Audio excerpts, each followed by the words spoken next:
যাবেন, যেই দেশে মসজিদে জুতার নিরাপত্তা নাই, সে দেশে আপনার মেয়েকে, আপনার বোনকে, আপনার আত্মীয়কে, আপনার ভাতিজা ভাতিজি ভাগিনীকে আপনি বুরকা ছাড়া রাস্তায় বের করে দিয়ে চিন্তা করেন আমার বোনের নিরাপত্তা সরকার দিবে।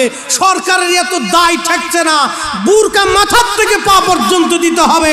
যেই দেশে মসজিদে নিরাপত্তা নাই জুতার, সে দেশে নারীর নিরাপত্তা থাকতে পারে না। কথা বলা ঠিক না।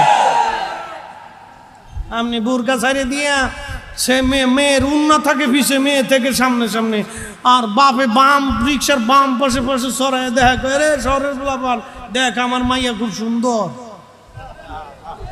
আমার দেশের কিছু যুবক ভাইরা শুনে রাখেন, সারা জীবন মনে রাখবেন, নতুন বিয়ে করি আইরিয়া বউটারে সুন্দর করে মেকআপ শিকআপ করে সাজাই টাজে আলতা সুন্দর আলকাতরা পাউডার যা যা আছে মাথার থেকে পা পর্যন্ত সাজায় মোটরসাইকেলের পিছনে চড়াইয়া টুং টুং টুকুন করে রাস্তায় আডার করে দেখছো তুই তোর ভাবি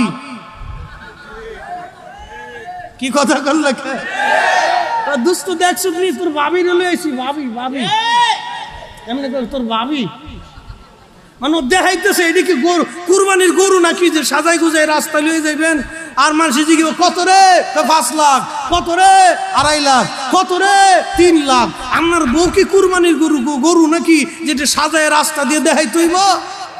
এটার মাথার থেকে পা পর্যন্ত বুরকা দিয়ে এটার ঢাইকে রাখতে হবে। কথা বলেন ঠিক না বেঠে? সারা জীবন এই মাসালা মনে রেখে খালি গতর গতর বিয়ে করলেই হয় না, বিয়ের সিস্টেম বুঝতে না বুঝলে আমরা হুজুরগার দর্শে বইবেন। খালি বিয়ে করলে হয় না, আপনার দর্শে বিয়ের দর্শে বইতে হইবে। বিয়েরও দর্শ আছে, কিতাবুন নিকাহ আমরা পড়ছি হাদিসে, এইগুলো পড়তে হইব, বুঝতে হইব। খালি বিয়ে করলে হয় না। আল্লাহ রসুল বলছে তুমি ওই নারী দেখে বিয়ে করো যে নারী পরহেজগার। মারহাবা কোন? খালি তো চামড়া সুন্দর কোনটা হেঁটে তালাশ করে, ধলা গরু তালাশ করেন, ধলা গরু। মনে কিছু নিয়েন না, শক্ত কথা বলতেছি, জীবন বাঁচানোর জন্য বলতেছি। বাংলাদেশের ডিভোর্সের সংখ্যা বাড়ছে। আল্লাহ নবী হচ্ছে কিয়ামতের আলামত 72টা, তার ভিতরে প্রথমটা হলো আমাতুসসালাহ, এরপরে ওয়াদাউল আমানা, এরপরে আপনার সুদের কারবারি বাড়বে, ঘুষের কারবারি বাড়বে, তালাকের সংখ্যা বাড়বে।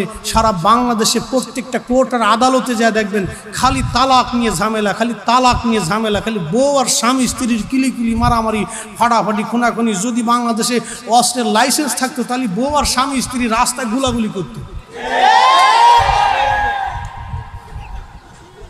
তোরা আসস কে? যদি এই গুলাগুলি না চাস তাহলে পরে বউ লাগবে নামাজি পরহেজগার পর্দানশীল। কথা বলে ঠিক কিনা? আর যদি টিংটং টিকটক লয়ে বাইরে আস তাহলে কপালে কষ্ট আছে, টিকটক চলবে না। বুঝাই বলতেছি, আজকে মন খারাপ করার কিছু নেই ভাই, চলবে চলবে। একসাথে বলি তো আল্লাহু আকবার।